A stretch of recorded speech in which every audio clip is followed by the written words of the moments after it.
Don't let your boat lose its riz like big old Tess. Today I'm going to show you what you need to check on your boat before it goes in the water. First, let's check the brakes. Stick around to the end of the video for more details. Next is engine maintenance. Picture going uphill on a mountain bike using only third gear on a 90-degree day. That's how boat engines operate all the time.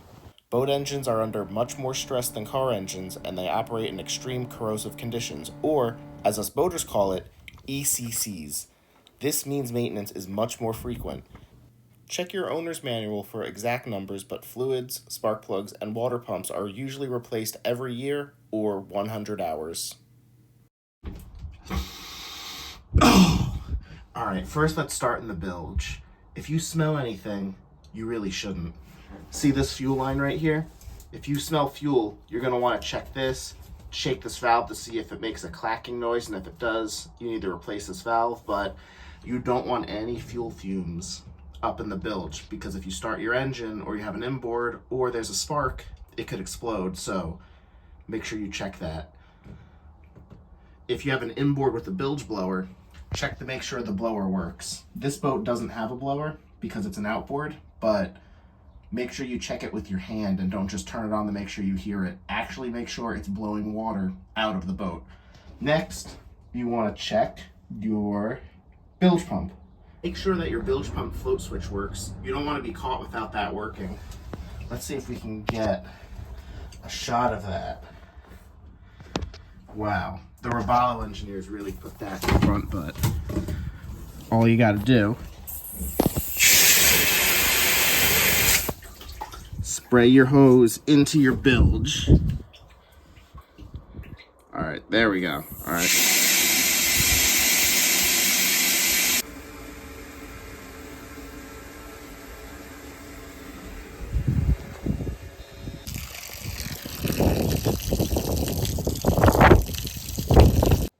Next, let's check the state of the anchors. So you want to make sure your anchor, chain, and rope is all good before you get on the boat, because you don't want anything popping off. So this anchor looks pretty good. The chain looks good. And you can see that, the metal ring inside the rope is good. This protects the rope from wearing away when this is constantly rubbing underwater. So let's look at the anchor with the glazed chain. Don't eat this. This is actually rubber and not glaze.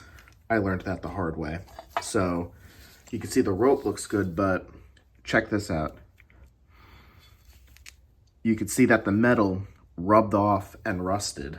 So I'm not really sure how long this anchor will hold, but it'll eventually pop off and you'll lose your boat. So always check the state of your anchors, the rope, and the chain, and all the connections.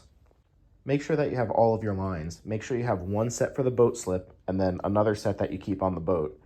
For the boat slip, you're going to want 2 bow lines, 2 stern lines, and 2 spring lines. The spring line should be about double the size of your boat, and then the regular lines could be half the size or at least as long as your boat, but I like to go double the size just to be safe. And then I keep a similar set on the boat, so if I'm out somewhere, I can tie up really easily. And always make sure you tie them back up when you're done using them. It makes it so much easier to use after. It's a good idea to have one of these handheld radios.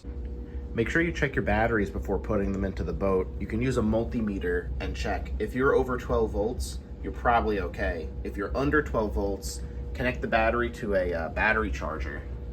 Charge it overnight, and then take it to get load tested at AutoZone, because you don't want to be stuck at the ramp with 2 dead batteries, and jump starting it could damage your alternator. Always have these Coast Guard required safety items on your boat. I have 2 of these throwables, so no matter what part of the boat you're on, you don't have to go far to get one.